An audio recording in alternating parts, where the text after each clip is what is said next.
Extra cycle আগে না না না একটাও না একটাও না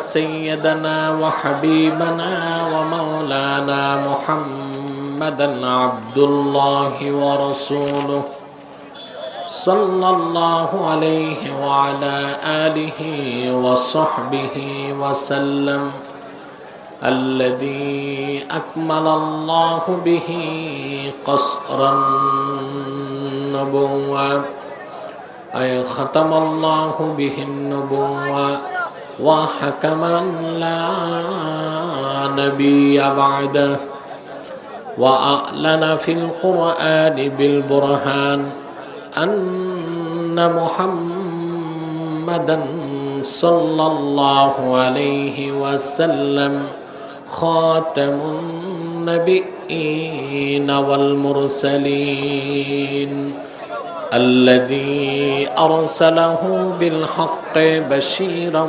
ونذيرا وداعيا إلى الله بإذنه وسراجا منيرا فقد قال الله تعالى في كلامه المجيد والفرقان الحميد أعوذ بالله من الشيطان الرجيم بسم الله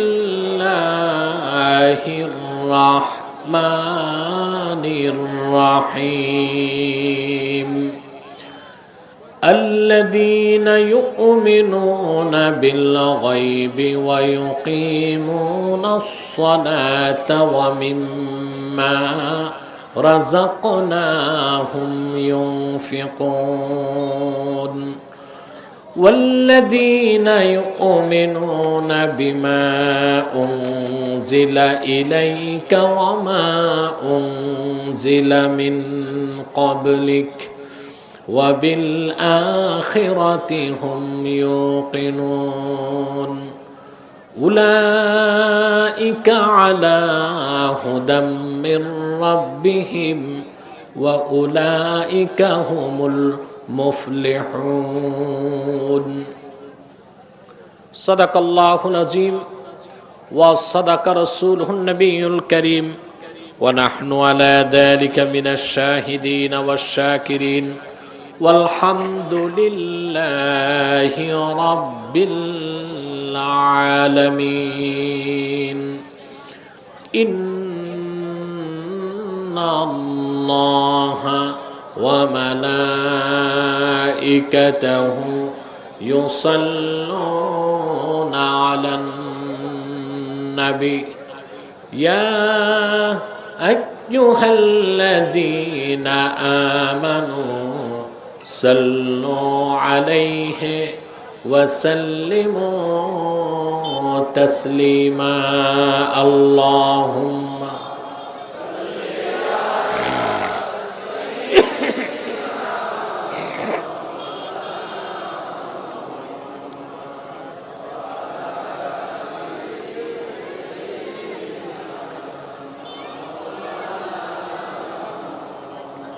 জবান খুলে পড়ুন আল্লাহুম্মা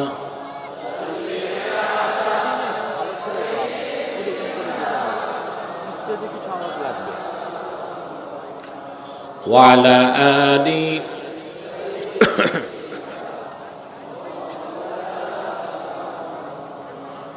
মদিনা মদিনা मोमिनों की गुनगुना है दीदारे मदीना आशिकों की तमन्ना है अल्लाहुम्मा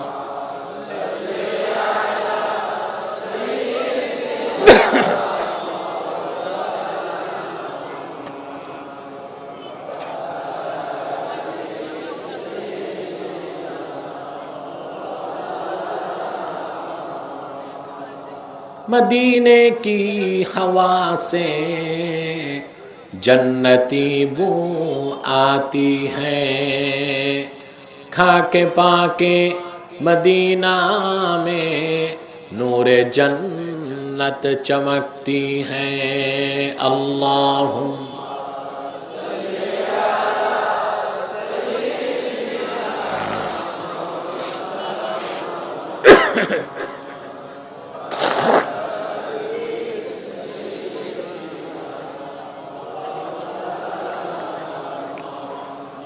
मुहम्मदुन रसूलुल्लाह सल्लल्लाहु अलैहि वसल्लम खतमल्लाहु बिहिन नुबुव्वा व हकमन ला नबिय्य बअदहु बलगल उला बिकमालिही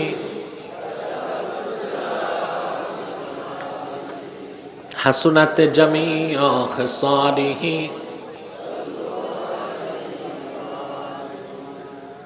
হিলফুল ফুজুল ইসলামী যুব সংঘ গণকিয়া কর্তৃক আয়োজিত আজকের দিনের বেলার বিশাল সুন্নি মহাসম্মেলনের সম্মানিত সভাপতি জনাব আলহাজ হাফিজ আনসার উদ্দিন সাহাব বারাকাল্লাহু ফি উমরি, সভাপতি মণ্ডলীর মধ্যে আরো যিনি আছেন মোহাম্মদ শাহিন মিয়া, হাজারাত উলামায়ে কেরাম, তুলাবায়ে ইজাম, বিভিন্ন মিডিয়া কর্মী, প্রশাসনের দায়িত্বে নিয়োজিত ব্যক্তিবর্গ, বিভিন্ন প্রান্ত থেকে চরম ব্যস্ততার মধ্যে ছুটে আসা আমার দিন দরদি মুসলমান ভাই ও বন্ধুগণ, সকলকে অন্তরের গভীর থেকে জ্ঞাপন করছি মোবারক। সবটুকুন শুকরিয়া আল্লাহ সুবহানাহু ওয়া তাআলার জন্যে, যিনি আজকের এই মুতাবাররাক মাহফিলে আমাদেরকে আসার অবসর তৌফিক দয়া করে ভিক্ষা দান করেছেন। সেজন্য আসুন আমরা সকলে একবার অবনত চিত্তে হৃদয়ের আবেগ অনুভূতি উজাড় করে সমবেত কণ্ঠে বলি আলহামদুলিল্লাহ। অগণিত অসংখ্য দরুদ ও সালাম আল্লাহর সৃষ্টির প্রধান আকর্ষণ, বিশ্ব সভার সভাপতি, সকল নবী রাসূলগণের মাথার তাজ, শামসুল হিদায়াত, বদরুদ্দুজা, সাইয়্যিদুস সাকালাইন, ইমামুল মুরসালিন, খাতামুন নবিয়্যিন ওয়াল মুরসালিন, আফতাবে নবুওয়াত, শাহনশাহে রিসালাত, সরকারে দো জাহাঁ, সুলতানুল মদিনা, নবিয়ুল আম্বিয়া, হুজুরে আকরম, নূরে মুজাসসাম, নূরুন আলা নূর, সাইয়্যিদিনা হাবিবিনা শফিঈনা মাওলানা মুহাম্মদ সাল্লাল্লাহু আলাইহি ওয়াসাল্লামের উপর আল্লাহ জাল্লা যিকরুহু ওয়া আম্মা নাওয়ালুহু, যাকে আজ থেকে ১৫০০০ বছর আগে প্রেরণ করেছেন সর্বশ্রেষ্ঠ ও সর্বশেষ নবী ও রাসূল হিসেবে, যার পরে আজ পর্যন্ত পৃথিবীতে অবশ্যই কোনো প্রকার নবী কিংবা রাসূল অবশ্যই আসে নাই, অবশ্যই এখনো নাই, অবশ্যই কিয়ামত পর্যন্ত আসবে না। প্রিয় ভাই বন্ধুগণ, আপনারা খুব আগ্রহ নিয়ে বসে আছেন, আলহামদুলিল্লাহ। আজকে আমি আপনাদের সামনে তেলাওয়াত করেছি সূরা আল বাকারা থেকে কয়েকটি আয়াত। খুব সংক্ষেপে আমরা এই কখান আয়াতকে আবর্তন করে নির্ভরযোগ্য মুফাসসির ও মুহাদ্দিসগণের দৃষ্টিকোণ থেকে কিছু কথা আপনাদেরকে শোনাবো। বলেন আল্লাহুম্মা আমিন। কোরআন কারীমের যে অংশ থেকে আলোচনা করছি, আলোচ্য বিষয়টা আগে বলে দিচ্ছি। চূড়ান্ত সফলতা ও চূড়ান্ত ব্যর্থতা কোন পথে, এই বিষয়টি আমরা আজকে আলোকপাত করব ইনশাআল্লাহ। কথা বুঝতেছেন? ভূমিকাতে একটি কথা বলবো, আপনারা যারা এখানে এসেছেন, আসার পেছনে পার্থিব, জাগতিক, সামাজিক, রাজনৈতিক কোনো স্বার্থ আমাদের নেই, আছে? আমরা এসেছি শুধুমাত্র আল্লাহ ও তার রসুল সাল্লাল্লাহু আলাইহি সাল্লামের রেজামন্দি হাসিল করার জন্য, ঠিক কিনা? এখন কথা হচ্ছে, এই লক্ষ লক্ষ টাকা খরচ করে মাহফিল করে লাভ কি? প্রশ্ন আসে না? বলেন না। যেমন কোনো একটি মহল কথা তুলতেছে, করোনার মধ্যে হাজার হাজার লোক একসাথে বসে ওয়াজ শোনার দরকার কি? ঠিক না? বা ইউরোপ আমেরিকা থেকে যদি কোনো লোক এখন আসে বাংলাদেশে আর আমাদের মাহফিলটা দেখে যে করোনা পরিস্থিতিতে হাজার হাজার লোক বসে কোরআন শুনতেছে, কিছু বুঝার আগে সে বেহুশ থাকবে অন্তত আধা ঘন্টা। কারণ প্রতিদিন গড়ে গ্রেট ব্রিটেনে প্রায় 1700 থেকে 1800 মানুষ করোনায় মারা যাচ্ছে। যুক্তরাষ্ট্রে প্রতিদিন প্রায় 3.5 থেকে 4,000 মানুষ মারা যাচ্ছে। কিন্তু আমাদের বাংলাদেশে 10টি মাস পার হয়ে গেছে, 10,000 মানুষও মরে নাই। ঠিক কিনা? এর একমাত্র কারণ আল্লাহর কোরআনের বরকত। আরব বিশ্বকে বাদ দিলে পৃথিবীর কোথাও এত মাহফিল হয় না বাংলাদেশে যত মাহফিল হয়। প্রতিদিন লক্ষ লক্ষ মসজিদে আজানের ধ্বনি, মাদ্রাসাগুলোতে কোরআন কারীমের আওয়াজ, আর বাংলার ময়দানগুলোতে কোরআনের আওয়াজ, মাহফিলগুলোতে জিকির ফিকিরের কারণে আল্লাহর রহমত বরকত বাংলাদেশ পেয়েছে বলেই করোনার গজব থেকে বাঁচতে পেরেছে। ঠিক কিনা? মানুষ যখন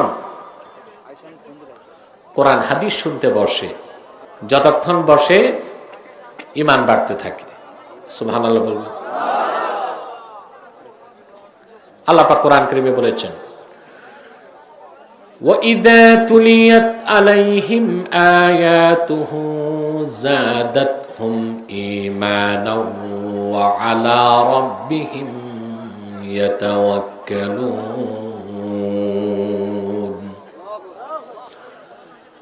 মুমিনের সামনে যখন,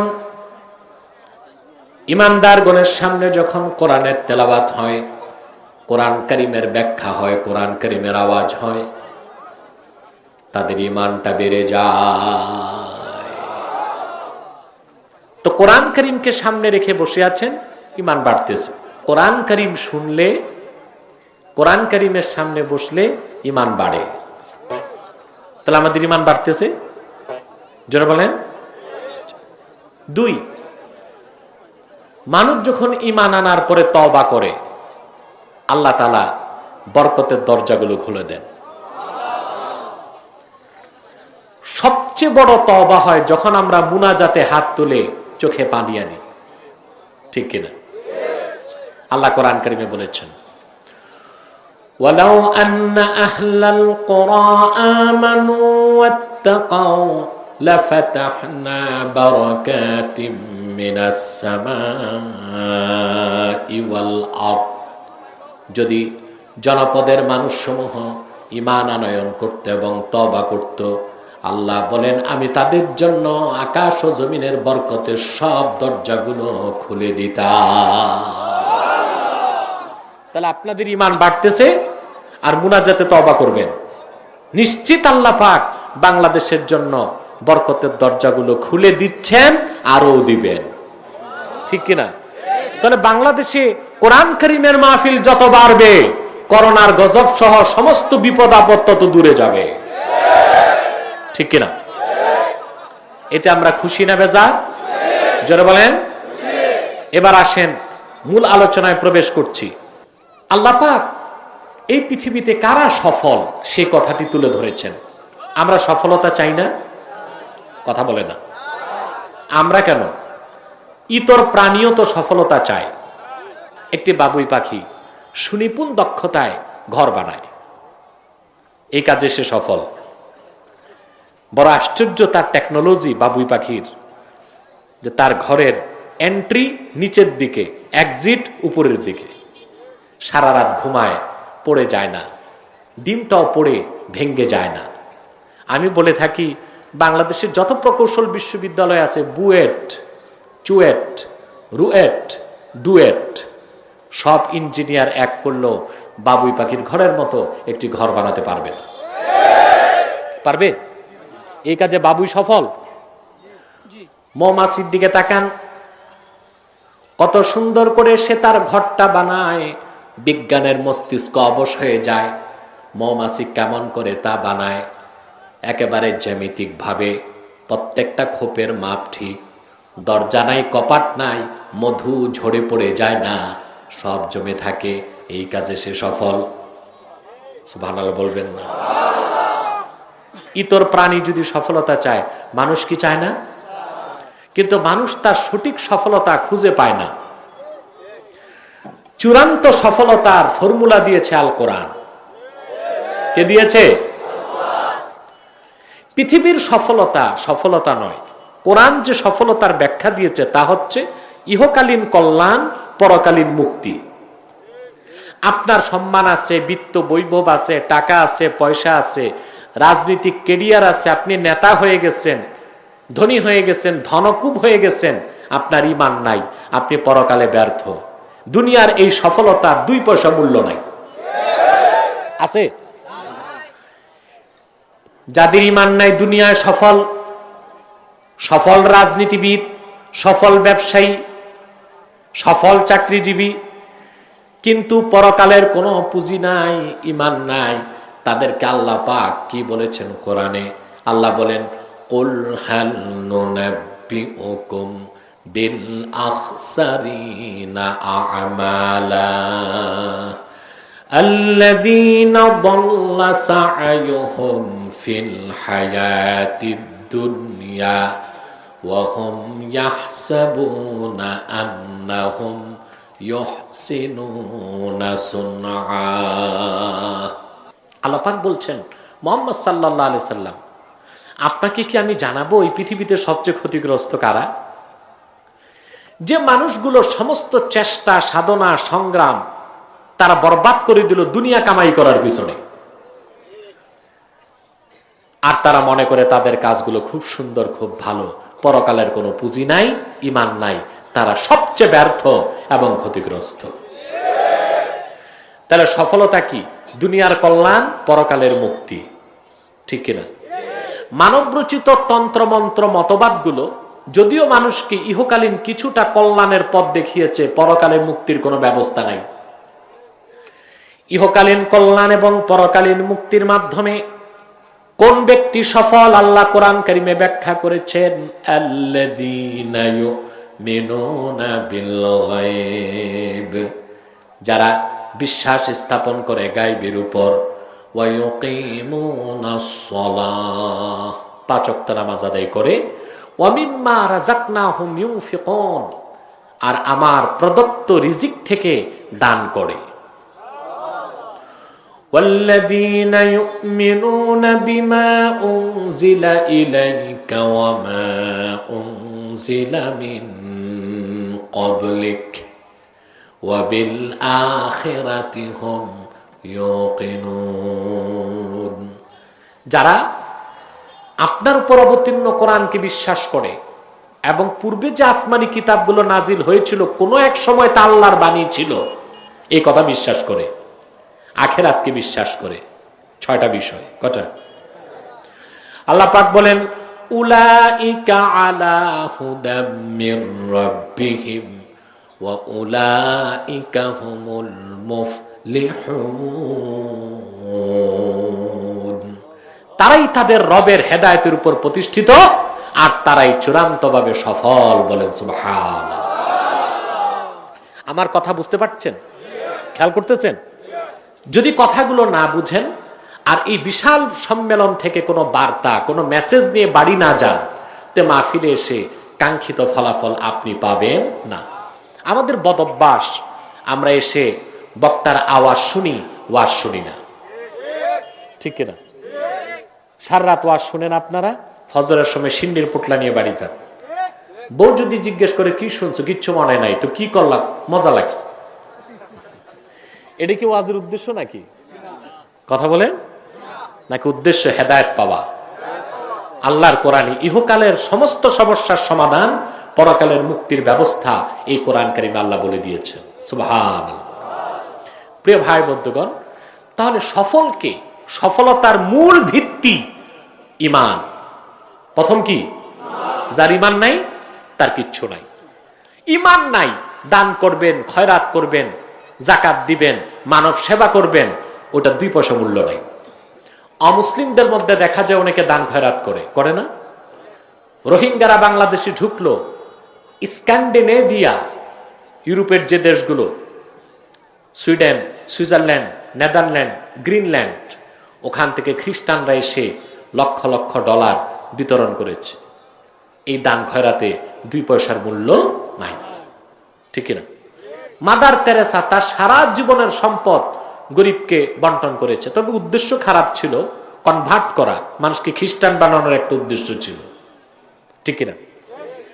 যে বা যারাই ভালো কাজ করুক, নেক কাজ করুক, পুণ্যময় কাজ করুক, যদি ঈমান না থাকে ফলাফল শূন্য, 0, 00, ঠিক কিনা?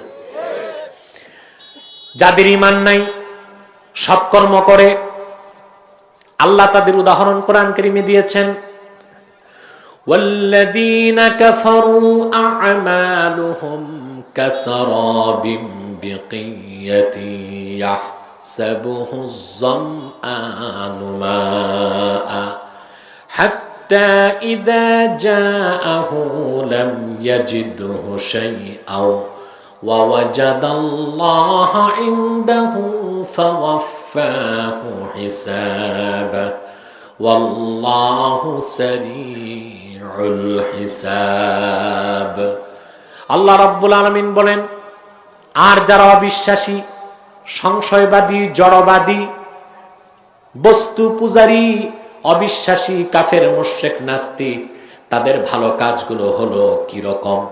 মরুভূমির মধ্যে তৃষ্ণার্ত মানুষ পানির জন্য যেভাবে হাহাকার করে, দূরে যখন তাকায়, মরুভূমির মধ্যে সূর্যের আলোতে বালুর মধ্যে যখন চকচক করে, তৃষ্ণার্ত মানুষ পানি মনে করে দৌড়ে যায় প্রাণ বাঁচাবার জন্য, যে দেখে কিচ্ছু নাই, কোনো অস্তিত্ব নাই। আল্লাহ পাক বলেন, যার ঈমান নাই তার নেক আমলগুলো হলো ওই রকম মরুভূমির মরীচিকার মতোই, এর কোনো মূল্য নাই, এর কোনো দাম নাই। সকল কিছুর মূলে ঈমান। মূলে কি? সর্বশক্তি দিয়ে বলেন, মূলে কি? এই ঈমান হতে হবে ইউমিনুনা বিল গায়ব, গায়বের উপর। সুবহানাল্লাহ। কিসের উপর? গায়ব কাকে বলে বলেন তো একটু জোরে বলেন। অদৃশ্য। এটা ভুল একটা ব্যাখ্যা, যুগের পর যুগ আপনারা শুনলেন। অদৃশ্যকে গায়ব বলা হবে না। তাহলে এই যে বাতাস আমরা পাচ্ছি, এটা কি ভিজিবল না ইনভিজিবল? দৃশ্যমান না অদৃশ্য? আর অদৃশ্য যদি গায়েব হয় তো বাতাসকে বলতে হবে গায়েব। তো বাতাস যদি গায়েব হয় তো শরীরে লাগতেছে কি? প্রশ্ন আসে না? কথা বলেন। রুহুটা গায়েব, দেখা যায়, অদৃশ্য না? এটা যদি গায়েব হয় তা আপনি বেঁচে আছেন কেমন করে? তাহলে অদৃশ্যকে গায়েব বলা হয় না। গায়েব কাকে বলে?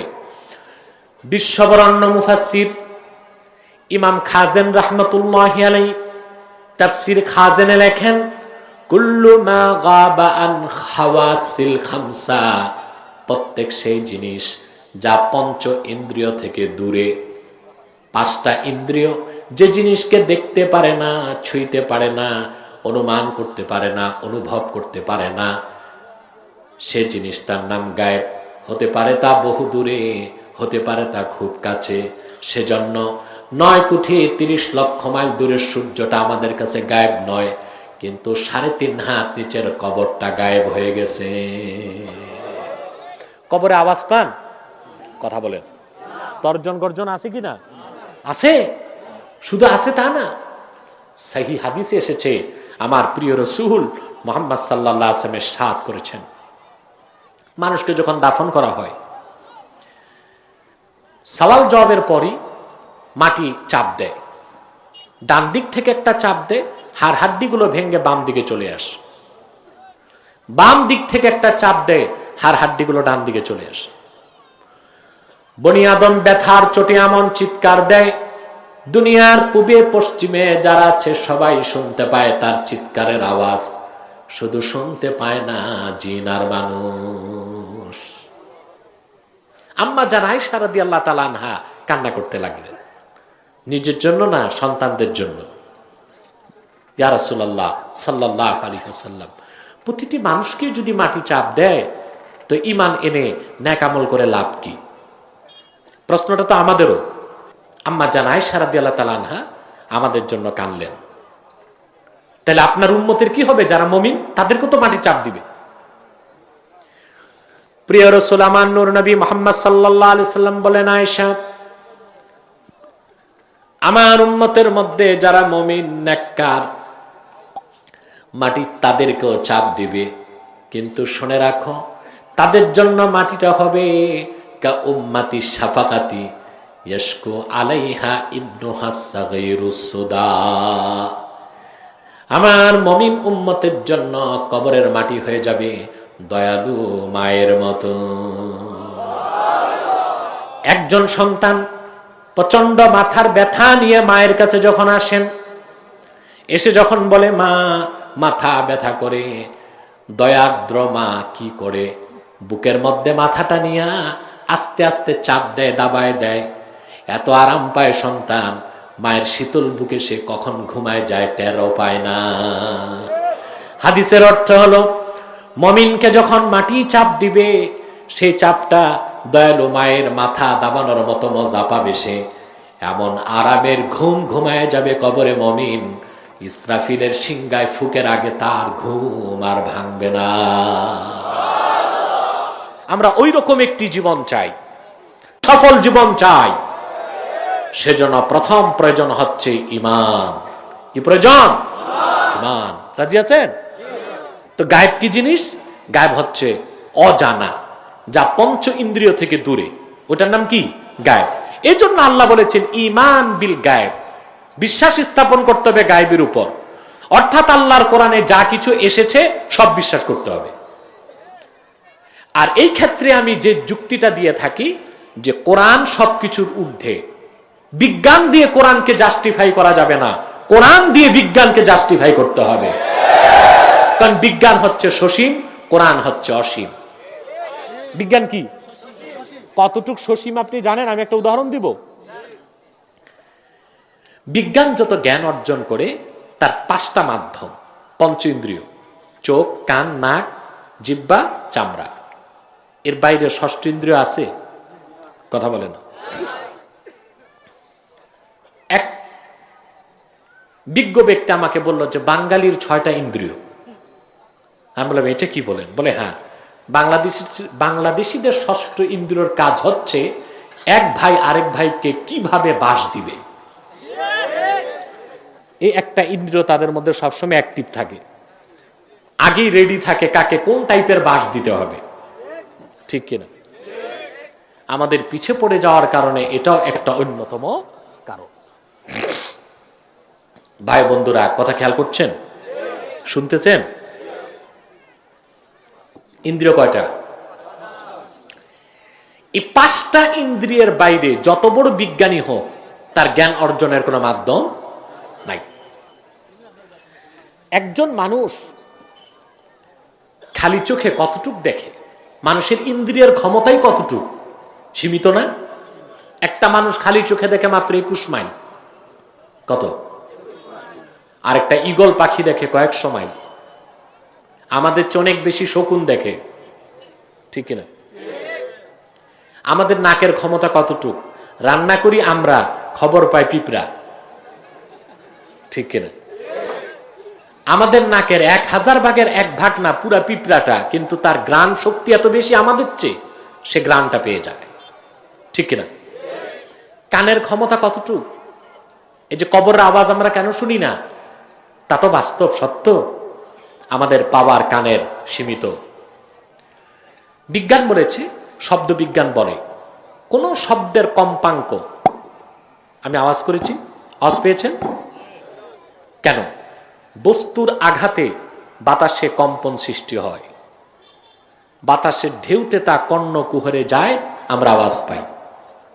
বিজ্ঞান বলেছে কোন শব্দের কম্পাঙ্ক যদি সেকেন্ডে 20,000-এর বেশি হয়, ওই তীব্র আওয়াজ মানুষ শুনবে না। আর কোন শব্দের কম্পাঙ্ক যদি সেকেন্ডে 20-এর কম হয়, সেই ক্ষীণ আওয়াজও কোনো মানুষ শুনবে না। এই জন্য পিঁপড়া কানের পাশে ঘুরে, আমরা তার পায়ের আওয়াজ পাই না। মানুষের কানের ক্ষমতা আল্লাহ দিয়েছেন 20 থেকে 20,000। সেজন্য পিঁপড়ার পায়ের আওয়াজ শুনি না, সেজন্য কবরের আওয়াজ শুনি না, কারণ পিপিলিকার পায়ের ধ্বনি সেকেন্ডে 20-এর কম্পাঙ্ক, আর কবরের যে আওয়াজ তার কম্পাঙ্ক সেকেন্ডে 20 লক্ষেরও বেশি। এজন্য কবরের আওয়াজ পাই না, এটা সায়েন্টিফিক একটা ব্যাখ্যা। সুবহানাল্লাহ বলেন। তাহলে বিজ্ঞান যত জ্ঞান অর্জন করে পঞ্চ ইন্দ্রিয় দিয়ে, আর ইন্দ্রিয়গুলো অসীম না সসীম? সসীম, ভুলে ভরা, ত্রুটিপূর্ণ।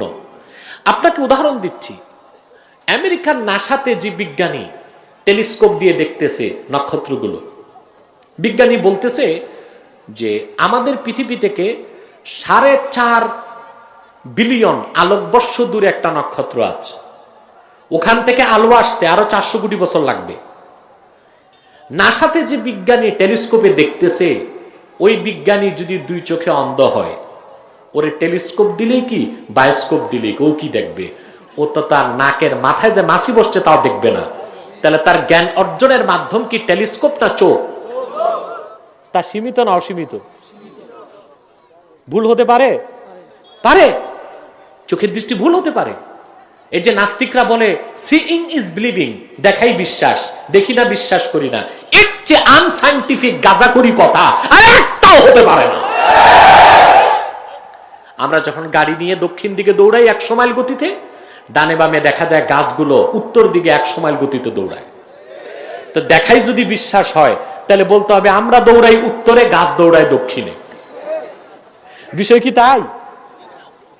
অনেক কিছু আমরা দেখি না চরম সত্য, অনেক কিছু আমরা দেখি চরম মিথ্যা। সেজন্য এই সব কিছুর ঊর্ধ্বে আল্লাহর কোরআন, ঠিক কিনা বলেন? কোরআন যে কত বড় জিনিস, সুবহানাল্লাহ। আল্লাহর কোরআনের কাছে যে বর্তমান বিজ্ঞান শিশু, তার চেয়ে ছোট, তার যদি দেখতে চান ইন্টারনেট ঘেটে আমার সায়েন্স রিলেটেড বক্তব্যগুলো দেখবেন।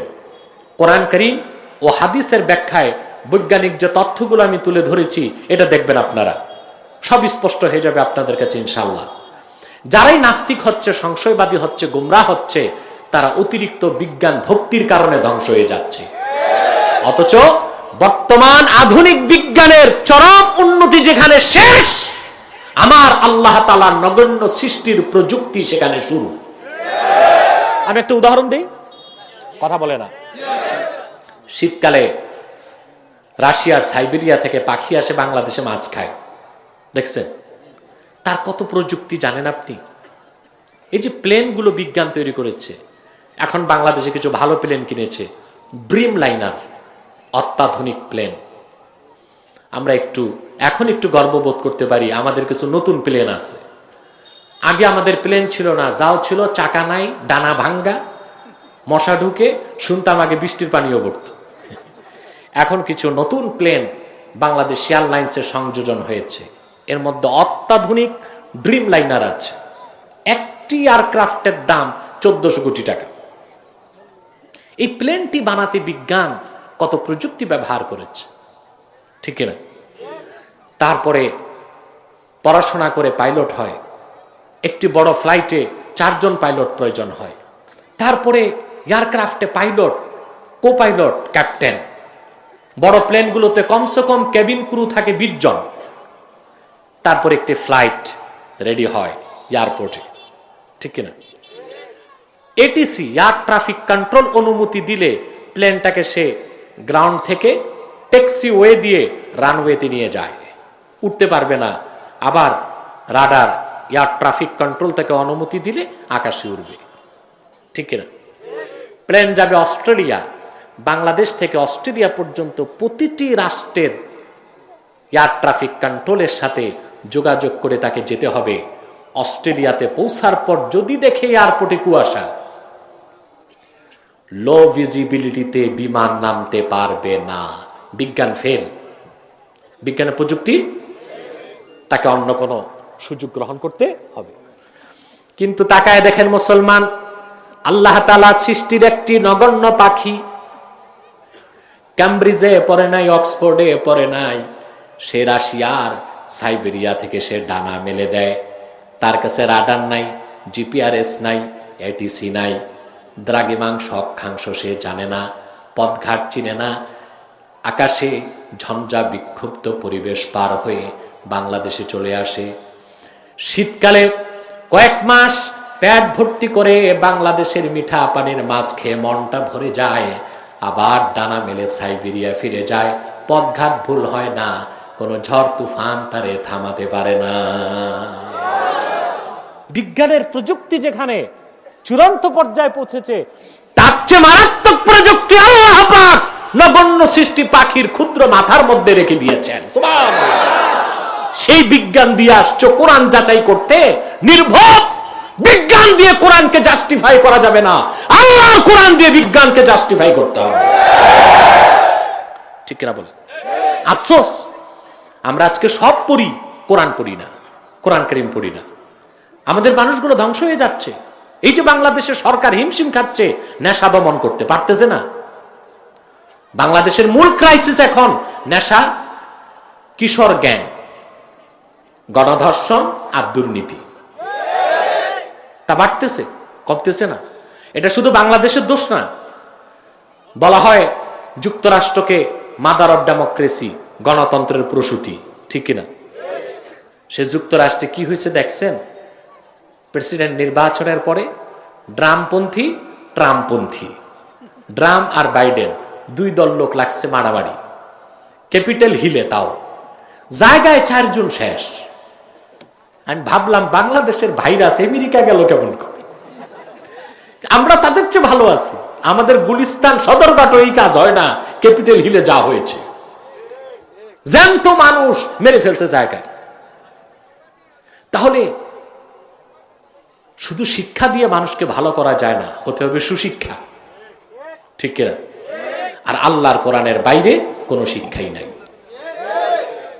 আমি সব সময় বলে থাকি তাফসীর মাহফিলে, লাইভ শোতে, আমার লেকচারে, পাবলিক লেকচারে, যে আমাদের দেশে প্রাইমারি থেকে বিশ্ববিদ্যালয় পর্যন্ত প্রত্যেকটা স্তরে যদি কোরআন সুন্নাহ শিক্ষাকে বাধ্যতামূলক করা হয়, ব্যক্তি, সমাজ, রাষ্ট্র ঠিক হয়ে যাবে।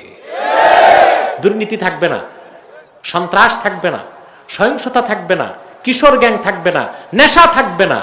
আমরা কোরআন কারীমের নিয়ামত থেকে নিজেরাও বঞ্চিত, জাতিকেও বঞ্চিত করেছি। তার জন্য আল্লাহর কাছে চরম জবাবদিহিতার সম্মুখীন আমাদের হতেই হবে। আল্লাহর কোরআন সবকিছু এখানে, সুবহানাল্লাহ। তাহলে বিশ্বাসটা কি হবে? ইউমিনুনা বিল গায়ব। বিজ্ঞান দিয়ে প্রমাণ করলে কবর পাবেন না, আখেরাত খুঁজে পাবেন না। বিজ্ঞান ক্ষুদ্র জিনিস, এটা সসীম, কোরআন অসীম। সুবহানাল্লাহ। অতএব বিশ্বাসটা হবে কি? ঈমান বিল গায়ব, ইউমিনুনা বিল গায়ব। সুবহানাল্লাহ বলে।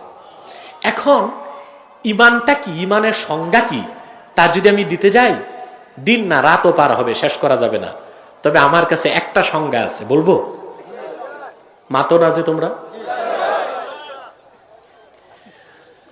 আল্লাহর আখিরি নবী, নবিকুল আল্লাহর আখিরি নবী, সকল নবী রাসূলগণের মাথার তাজ, আমার নূর নবী মুহাম্মদ সাল্লাল্লাহু আলাইহি ওয়াসাল্লাম আজ থেকে ১৫০০ বছর আগে আল্লাহর পক্ষ থেকে যা কিছু এনেছেন, যা কিছু বলেছেন, যা কিছু করেছেন, তার সবটুকুন বিনা প্রশ্নে চোখ বন্ধ করে বিশ্বাস করার নাম ঈমান। ঈমান কি? আবার বলছি, আল্লাহর আখিরি নবী, নবিকুল আল্লাহর আখিরি নবী, সকল নবী রাসূলগণের মাথার তাজ, আমার নূর নবী মুহাম্মদ সাল্লাল্লাহু আলাইহি ওয়াসাল্লাম ১৫০০ বছর আগে আল্লাহর পক্ষ থেকে যা কিছু এনেছেন, যা কিছু বলেছেন, যা কিছু করেছেন, তার সবটুকুন বিনা প্রশ্নে বিশ্বাস করার নাম ঈমান। এই ঈমানের ক্ষেত্রে কোনো কনসিডারেশন নাই, কমানো কমকে আল্লাহ মেনে নেবেন না। আল্লাহর কোরআনের কোনো একটি বাক্যের, একটি শব্দের, একটি অক্ষর যদি আপনি অস্বীকার করেন, অপ্রিয় সত্য, আপনি কাফের। আপনি কি? যদিও কথাটা শুনতে ভালো লাগে না। নাস্তিককে নাস্তিক বলবেন, সে খেপে যাবে। কাফেরকে কাফের বলবেন, খেপে যাবে। কথা যে সত্য, ঠিক কিনা? সামান্য সন্দেহ আপনি করতে পারবেন না, তাহলে ঈমান থাকবে না। আমাদের মধ্যে অনেককে আমরা দেখি মুসলমান, দেখা যায় সন্দেহ আছে। আপনারা দেখেছেন ডক্টর জাফরুল্লাহর সাথে আমার লাইভ শোটা? আলহামদুলিল্লাহ, পরের খবর শুনছেন? তিনি সব মেনে নিছেন, তওবা করছেন, এখন কোরআন কারীম শিখতেছেন। আলহামদুলিল্লাহ। এইসব বুদ্ধিজীবীদের কাছে কোরআনের দাওয়াত পৌঁছাতে হবে, ঠিক কিনা? আমরা পৌঁছাতে পারি নাই, এটা আমাদের ব্যর্থতা।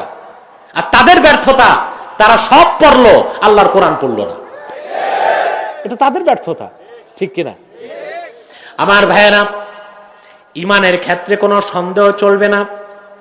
আল্লাহ পাক কোরআন কারীমে বলেন, ইন্নামাল মুমিনুনা আল্লাযীনা আমানু বিল্লাহি ওয়া রাসূলিহি সুম্মা লাম ইয়ারতাবু ওয়া জাহাদু বিআমওয়ালিহিম ওয়া আনফুসিহিম ফি সাবিলিল্লাহি উলাইকা হুমুস সাদিকুন। আল্লাহ রাব্বুল আলামিন বলেন, প্রকৃত মুমিন তো তারাই যারা বিশ্বাস স্থাপন করেছে আল্লাহর উপর, আল্লাহর রাসূল মুহাম্মদ সাল্লাল্লাহু আলাইহি ওয়াসাল্লামের উপর। সুম্মা লাম ইয়ারতাবু, আর ঈমানের কোনো একটি বিষয়ে মনে কোনো সন্দেহ রাখলো না। অতঃপর জিহাদ করলো জান দিয়ে, মাল দিয়ে, আল্লাহর দ্বীনের পথে। আল্লাহ পাক বলেন, উলাইকা হুমুস সাদিকুন, তারাই ঈমানের দাবিতে সত্যবাদী। সুবহানাল্লাহ। আমরা দীর্ঘ প্রায় 1 ঘন্টা চলে গেল ঈমানের সংজ্ঞা শুনলাম। ইউমিনুনা বিল গায়ব, ইউমিনুনা বিল গায়ব। এই ঈমানের পর ইসলাম, ঈমানের পর কি? আল্লাহ তাআলা কাফের মুশরিককে বলেছেন ঈমান আনো, আর মুমিনকে বলেছেন ইসলামে ঢুকো। সুবহানাল্লাহ বলবেন। আগে ঈমান নাকি ইসলাম? ঈমান ছাড়া মুমিন হওয়া যায় না, মুমিন ছাড়া মুসলিম হওয়া যায় না। কথা বুঝতেছেন আমার ভাইয়েরা? সেজন্য আল্লাহ রাব্বুল আলামিন সূরা বাকারার 208 নম্বর আয়াতে বলেছেন, ইয়া আইয়ুহাল্লাযীনা আমানু দুখুলু ফিস-সিলমি কাফা ওয়া লা তাত্তাবিউ খুতুওয়াতিশ শাইতান ইন্নাহু লাকুম আদুউম মুবিন। আল্লাহ রাব্বুল আলামিন বলেন, হে মুমিনগণ, বিশ্বাসীগণ, তোমরা পরিপূর্ণভাবে ইসলামে প্রবেশ করো। তাহলে বোঝা যায় ঈমান আনতে বলেছেন কাফের মুশরিককে, আর ইসলামে পরিপূর্ণ ঢুকতে বলেছেন মুমিনগণকে। আল্লাহ ঈমানের কথা বলার পর ইসলামের সবচেয়ে বড় কাজের কথা বললেন, ওয়া ইউকিমুনাস সালাত। ঈমান আনার পরে তারা 5 ওয়াক্ত নামাজ আদায় করে। নামাজ পড়বেন? কথা বলে না। নামাজ পড়বেন? এই হাজার হাজার জনতার মধ্যে যদি জরিপ করা হয়, দেখা যাবে এখানে অর্ধেক শ্রোতা আজকের ফজর নামাজ পড়ে নাই, আজকের জোহর পড়ে নাই, পাকা পোক্ত নিয়ত আজকে আসরও পড়বে না, কিন্তু ওয়াজ শুনবে আরো 2 ঘন্টা। ঠিক কিনা বলেন? না, আমাদের নামাজ পড়তে হবে। আপনি যে মুসলিম, তার প্রথম সিগনিফিকেশন হলো নামাজ। কি? তাই ঈমান এনে মুমিন, নামাজ পড়ে আমরা হব পরিপূর্ণ মুসলিম। রাজি আছেন? কে কে 5 ওয়াক্ত নামাজ পড়বেন হাত তুলে দেখান।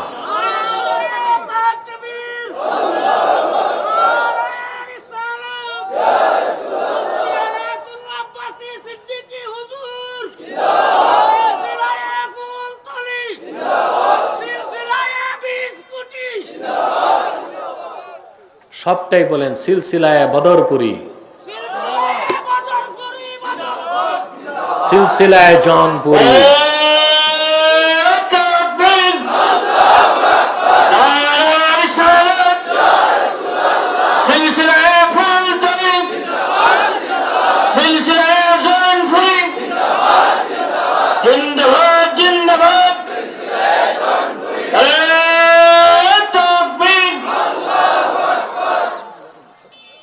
আল্লাহ পাক কবুল করুক, আল্লাহ পাক মঞ্জুর করুক। প্রিয় ভাই বন্ধুগণ, তাহলে আমরা নামাজ পড়ব, ঈমান ঠিক করব, নামাজ পড়ব, সব ঠিক। এ মাহফিল কাজে আসবে, সমাজ ঠিক হবে, রাষ্ট্র ঠিক হবে, পরিবার ঠিক হবে, জীবন ঠিক হবে। পারবো তো ইনশাআল্লাহ। ওয়ামিম্মা রাযাকনাহুম ইউনফিকুন, তৃতীয় কাজ আল্লাহ দিলেন, আল্লাহর প্রদত্ত রিজিক থেকে দান করতে হবে। এর মানে আল্লাহ যেটা দিচ্ছেন হালাল, ওইটা দান করতে হবে। সুদের টাকা, ঘুষের টাকা দান খয়রাত করলে কোনো লাভ নাই, আছে? আপনি আরেক বাড়িতে ডাকাতি করে ওই টাকা গরিব মিসকিনকে দিবেন, সওয়াব হবে? কথা বলে না। সুদ খাওয়া তো ডাকাতি, বড় ডাকাতি। ঘুষ খাওয়া আরো বড় ডাকাতি। আজ সমাজে সুদখোর ঘুষখোরকে আমরা প্রতিষ্ঠিত করছি। মসজিদ কমিটি, মাদ্রাসা কমিটির সভাপতি, সেক্রেটারি বানায় দিই, পঞ্চায়েতের মাতব্বর বানায় দিই। না, আমাদেরকে সামাজিকভাবে দুর্নীতিবাজদেরকে দূরে রাখতে হবে, ঠিক কিনা বলেন? তাদেরকে প্রতিষ্ঠিত হতে দিবেন না।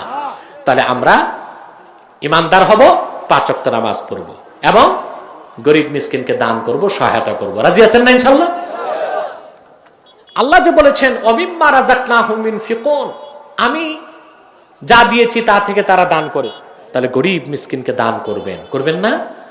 আল্লাহ যে বলেছেন ওয়ামিম্মা রাযাকনাহুম ইউনফিকুন, আমি যা রিজিক দিছি তার থেকে তারা দান করে, এটা ফরজ দান, যাকাত। ফিতরা হলো ওয়াজিব। আর বছরের যে কোনো সময় অভাবী মানুষকে খাদ্য দিবেন, বস্ত্রহীনকে বস্ত্র দিবেন, শিক্ষা ব্যবস্থার টাকা নাই বই কিনে দিবেন, যে মেয়ের বিয়ে হয় না বিয়ের ব্যবস্থা করে দিবেন, ঋণগ্রস্ত মানুষের ঋণ মুক্ত করে দিবেন। এই সব নফল সদকা, কিন্তু তার পুরস্কার ফরজ যাকাতের 24। এইদিকে আমাদের দৃষ্টি নাই, ঠিক কিনা? আমরা গরিবকে খাওয়াই না, বিয়ের দাওয়াত দিই যত চেয়ারম্যান মেম্বার, খায় 500 টাকা, দিয়ে যায় 3000 টাকা। গরিব মানুষ দাওয়াত পায় না, অথচ পোলাও গোশতের গ্রানে ওর পেটে সাইক্লোন চলতেছে। ও যদি এক মুঠ খায়, যে দোয়া দিবে তাতে আপনার মেয়ের সংসার উজ্জ্বল হয়ে যাবে, তাকে দাওয়াত পায় না, তাকে দাওয়াত দেয় না। দাওয়াত দেয় সব ধনী মানুষকে। আর গেটের সামনে টেবিল থাকে, এর উদ্দেশ্যই খেয়ে যান, দিয়ে যান। রাতে খাতা কলম নিয়ে হিসাব করে কি ব্যয় কি আয়, দেখে ভালোই লাভ হয়েছে। অনেকে বলে হুজুর প্রায় 6 লাখ টাকা বেশি উঠছে, এর চেয়ে ভালো ব্যবসা আছে? একজন অভাবগ্রস্ত মানুষের অভাব পূরণ করা কি জানেন আপনি? আল্লাহর হাবিব সাল্লাল্লাহু আলাইহি সাল্লামকে এক ব্যক্তি প্রশ্ন করলেন, ইয়া রাসূলুল্লাহ, ইয়া হাবিবাল্লাহ, ইসলামের সবচেয়ে নেক আমল কোনটি? রাসূলুল্লাহ জবাব দিলেন, তুতইমুত তাআমা ওয়া তাকরাউস সালামা আলা মান আরাফতা ওয়া মান লাম তারিফ। তুমি মানুষকে খাওয়াবে আর যাকে চিনো না চিনো সালাম দিবে, এটা সবচেয়ে বড় আমল। হাদিসের সূক্ষ্ম ব্যাখ্যা আসছে, রাসূল করিম সাল্লাল্লাহু আলাইহি ওয়াসাল্লাম বলতে পারতেন তুকিলুত তাআম, আকালা ইউকিলু তুকিলু, তুমি মানুষকে খাওয়াবে।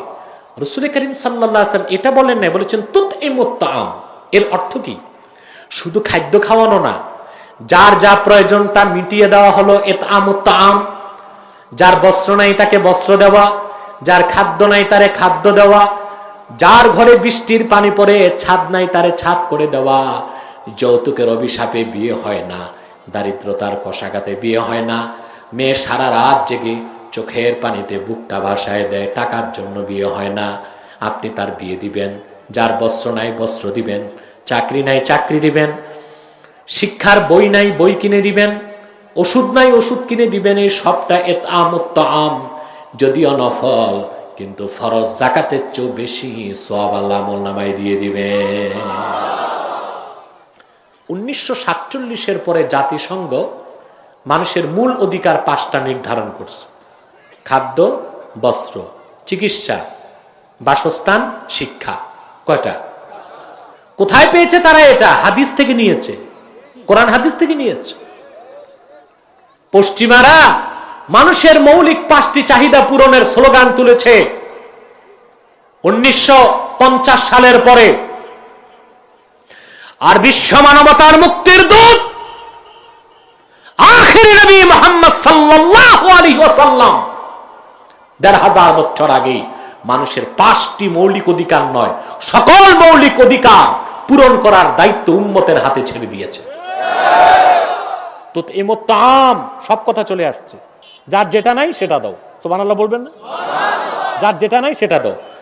আপনার কিচ্ছু নাই, হাদিসে এসেছে আল্লাহ রাসূল সাল্লাল্লাহু আলাইহি ওয়াসাল্লাম ইরশাদ করেছেন, তোমার কিছু দান করার যদি না থাকে, একজন মুসলমানকে দেখলে মুস্কি হাসি দিলে আল্লাহ তোমার সদকার সওয়াব দিয়ে দিবে। সুবহানাল্লাহ। একটা মুচকি হাসি দিলেন, একটা মানুষের মনটা খুশি হয়ে গেল। এই যে মনটা খুশি করলেন তারে, আপনি দান করার সওয়াব পেয়ে গেলেন, আপনি সদকার সওয়াব পেয়ে গেলেন। আমরা তো হাসি দেই না, ঠিক কিনা?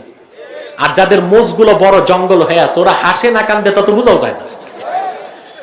একজন মুসলমানের সাথে আপনার সাক্ষাৎ হবে কিভাবে? সালাম বিনিময়ের মাধ্যমে, মুসাফা হবে, কুশল বিনিময় হবে, একটা মুচকি হাসি দিবেন, আপনি দান খয়রাত করার সওয়াব পেয়ে যাবেন। আল্লাহ তাআলা এই কথাগুলোর উপর আমল করার তৌফিক দান করুক। সাদাকাল্লাহুল আযীম ওয়া সাদাকা রাসূলুহুন নবিয়ুল কারীম ওয়া নাহনু আলা যালিকা মিনাশ শাহিদিন ওয়াশ শাকিরিন আলহামদুলিল্লাহি রাব্বিল আলামিন। আমি দোয়া চাই কুলাউড়া থানা ভারপ্রাপ্ত কর্মকর্তার জন্য, বিশেষ করে তদন্ত ওসি যিনি উপস্থিত হয়েছেন আমাদের আমিনুল সাহেব, তিনি আমাদের জলপুর খানদানেরই ভক্ত, আমার চাচা তৈয়ব সিদ্দিকীর খুব ভক্ত উনি এসেছেন ওনার ফোর্স নিয়ে, যথেষ্ট আইনি সহায়তা দিয়েছেন। আমরা দোয়া করব তাদের জন্য, আল্লাহ পাক তাদেরকে আল্লাহ দ্বীনের পক্ষে যেন কবুল করে নেন। আসুন আমরা একটু দরুদ সালাম পড়ি, তারপর দোয়া করব মহব্বতে। সাল্লাল্লাহু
ختم الله به النبوة وحكما لا نبي بعده يا نبي السلام عليك يا رسول السلام عليك يا حبيب السلام عليك صلوات الله بلغ العلا بكماله كشف الدجى بجماله حسنت جميع خصاله ربنا تقبل منا إنك أنت السميع العليم وتب علينا إنك أنت التواب الرحيم আল্লাহ তাআলা রব্বুল আলামিন দিনের বেলার হিলফুল ফুজুল ইসলামী যুব সংঘ গণফিয়ার উদ্যোগে আয়োজিত আজকের মাহফিলে দিনের বেলা হাজার হাজার মানুষের জনসমুদ্র নিয়ে হাত তুলেছি। এতগুলো মানুষের মধ্যে যার দুটো হাত তোমার ভালো লাগে আল্লাহ, তার দুটো হাতের বিনিময়ে আমাদের জীবনের সব গুনাহ তুমি মাফ করে দাও। আল্লাহ তাআলা রব্বুল আলামিন হৃদয়ের গভীর থেকে দোয়া করি আল্লাহ, তোমার আখিরি নবী নূর নবী আমার মুহাম্মদ সাল্লাল্লাহু আলাইহি ওয়াসাল্লাম আজ থেকে ১৫০০ বছর আগে দুনিয়ার থেকে বিদায় নিয়েছেন। হায়াতুন নবী হিসেবে জান্নাতুল ফেরদৌস রওজা মুবারকে বিশ্রাম নিয়েছেন। জীবনে একবার তোমার আখিরি নবী নূর নবী আমার মুহাম্মদ সাল্লাল্লাহু আলাইহি ওয়াসাল্লামের জান্নাতুল ফেরদৌস রওজা মুবারকে উপস্থিত হয়ে গো আল্লাহ, তোমার হাবিবের নূরের কদমে দরুদ ও সালামের হাদিয়া দেবার আগে আল্লাহ তুমি ডাক দিও না। আল্লাহ পাক একবার বা একাধিকবার জানা সোনার মদিনায় নূরের মদিনায় যেতে পেরেছি আল্লাহ, জীবনে বারবার যাবার জন্য তাদের দরজা আল্লাহ তুমি খুলে দাও।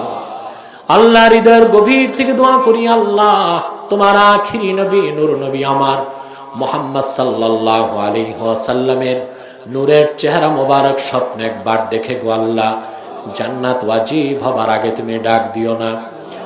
একবার বা একাধিকবার যারা সোনার মদিনায়, নূরের মদিনায় যেতে পেরেছি আল্লাহ, আল্লাহ একবার বা একাধিকবার যারা তোমার হাবিব মুহাম্মদ সাল্লাল্লাহু আলাইহি ওয়াসাল্লামের নূরের চেহারা মোবারক স্বপ্নে দেখার সৌভাগ্য লাভ করেছি, জীবনে বারবার দেখার জন্য আল্লাহ তাদের কপালটা খুলে দাও। আল্লাহ তাআলা রব্বুল আলামিন, হৃদয়ের গভীর থেকে দোয়া করি আল্লাহ, আমাদের অনেকের বাবা নাই, অনেকের মা নাই, অনেকের বাবা মা একজনও নাই। যত মানুষের বাবা মা দুনিয়ার থেকে বিদায় নিয়েছে আল্লাহ, অন্ধকার কবরে শুয়ে আছে, ওই সব বাবা মার কবরকে তুমি জান্নাতের বাগান বানায় দাও। আল্লাহ, আজকের মাহফিলের জন্য যারা ধন দিয়েছে, মন দিয়ে খেটেছে, নৈতিক সমর্থন ব্যক্ত করেছে, সকলের ধন মনকে কবুল করে আমাদের মাহফিলটা কাল কিয়ামতের দিন নাজাতের সবচেয়ে বড় জারিয়া বানায় দাও। আল্লাহ, আমাদের মুশকিলাতকে আসান করে দাও, নেক হাজাত ও চাহাতকে কবুল করে নাও। আল্লাহ, জীবনের সব গুনাহ মাফ করে দাও, খাঁটি মুমিন 5 ওয়াক্ত নামাজি হিসেবে কবুল করে নাও। আল্লাহুম্মা ইন্না নাতাওয়াসসালু ইলাইকা বিওয়াসিলাতি হাবিবিকাল মুহতারাম নাবিয়িকাল খাতিম সাইয়্যিদিনা ইমামিনা মুহাম্মদ ইবনে আব্দুল্লাহ নবিয়্যিল্লাহ রাসূলিল্লাহ সাল্লাল্লাহু আলাইহি ওয়াসাল্লাম আল্লাযী আকমালতা বিহি কসরান নুবুওয়া ওয়া হাকামতা লা নাবিয়্যা বা'দাহু ওয়া আ'লানতা ফিল কুরআনি বিল বুরহান আন্না মুহাম্মাদান সাল্লাল্লাহু আলাইহি ওয়াসাল্লাম খাতামুন নাবিয়্যিন ওয়াল মুরসালিন ক্বাবলা 15 সানা ওয়া সাল্লাল্লাহু তাআলা আলা খায়রি খালকিহি নাবিয়িনা মুহাম্মদ নূরিল্লাহ ওয়া আলা আলিহি ওয়া আসহাবিহি আজমাইন বিরহমাতিকা ইয়া আরহামার রাহিমিন।